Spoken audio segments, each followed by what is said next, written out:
ఈరోజు చిన్ని గారు అవన్నీ చేస్తున్నారు. మరి మీరు 10 సంవత్సరాలు విజయవాడ లోక్సభ సభ్యులుగా ఉండి అభివృద్ధి కోసం ఎన్ని ప్రతిపాదనలు చేశారు? 10 నెలల్లో కేశినేని చిన్ని గారు విజయవాడ లోక్సభ నియోజకవర్గంలో 7 అసెంబ్లీ నియోజకవర్గాల్లో అభివృద్ధి కోసం ఎన్ని ప్రతిపాదనలు ముఖ్యమంత్రి గారికి, కేంద్ర ప్రభుత్వం దృష్టికి తీసుకెళ్లారో మీరు బహిరంగ చర్చకు వస్తే మేము చూపిస్తాం. కాబట్టి ఒక సీనియర్ రాజకీయ నాయకుడిగా విజయవాడ లోక్సభ నియోజకవర్గ అభివృద్ధికి సలహాలు ఇవ్వండి. లేదు విజయవాడ లోక్సభ అభివృద్ధికి సంబంధించి ప్రస్తుతం ఉన్న ప్రజాప్రతినిధులు ఏదైనా తప్పు చేస్తే దాన్ని ప్రశ్నించండి. అలా కాకుండా కేవలం జగన్మోహన్ రెడ్డిని కాపాడే ఎజెండాతో లిక్కర్ స్కామ్ మీద విచారణని డైవర్ట్ చేసే ఉద్దేశంతో కేశినేని చిన్ని గారి మీద బురద చల్లాలని మీరు ప్రయత్నం చేస్తే, లేదా గుడ్డ కాల్చి మొహానేసే ప్రయత్నం మీరు చేస్తే అది మీకే నైతికంగా ఇబ్బంది అని ఈ సందర్భంగా చాలా మర్యాదగా తెలియజేస్తూ, దయచేసి భవిష్యత్తులో అసత్య ఆరోపణలతో కాకుండా అభివృద్ధి మీద చర్చ కోసం ముందుకు రండి. అభివృద్ధి కోసం సలహాలు ఇవ్వండి. లేదు మా పరిపాలనలో అభివృద్ధిలో మీకెక్కడైనా లోపాలు తప్పులు కనిపిస్తే వాటి మీద మాట్లాడండి. స్పష్టమైన సాక్ష్యాలతో మాట్లాడండి. మీరు ఎప్పుడు ఎక్కడ బహిరంగ చర్చకు రమ్మన్నా మేము వస్తాం. వాస్తవానికి కేశినేని చిన్ని గారి మీద నాని గారు ఆరోపణలు చేసినప్పుడు చిన్ని గారు స్పందించాల్సిన అవసరం లేదు. విజయవాడ లోక్సభ పరిధిలో టీం ఎన్టీఆర్ జిల్లా 7 శాసనసభ్యులు ఉన్నాం.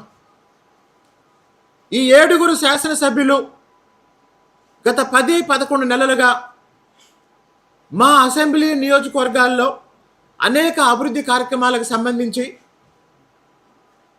ఎంపీగా చిన్ని గారు ఎన్ని రకాల ప్రతిపాదనలు చేస్తున్నారు, ఎన్ని రకాలుగా చొరవ తీసుకుంటున్నారు మేమందరం చెప్తాం. కాబట్టి అభివృద్ధి కోసం ఒక యజ్ఞం మొదలైంది. వాస్తవానికి ప్రభుత్వం ఏర్పడిన తర్వాత దాదాపు 5-6 నెలలు గత ప్రభుత్వం చేసిన విధ్వంసం నుండి సాధారణ పరిపాలన ప్రారంభించడానికే సరిపోయింది. ఇప్పుడు 2025-26 బడ్జెట్ తర్వాత ప్రతి శాసనసభ నియోజకవర్గంలో ఒక ఇండస్ట్రియల్ పార్క్ ఏర్పాటు చేసే లక్ష్యంతో తిరువూరు లాంటి వెనుకబడిన నియోజకవర్గానికి కూడా తరచుగా చిన్ని గారు వచ్చి అనేక అభివృద్ధి కార్యక్రమాలకు సంబంధించి అధికారులతోనూ, మంత్రులతోనూ, ముఖ్యమంత్రి గారితోనూ, యువ నాయకుడు లోకేష్ గారితోనూ చర్చలు చేస్తున్నారు. కాబట్టి భవిష్యత్తులో నాని గారికి నా సలహా ఏంటంటే, లేదా నా విజ్ఞప్తి ఏంటంటే, అభివృద్ధి మీద చర్చకు రండి.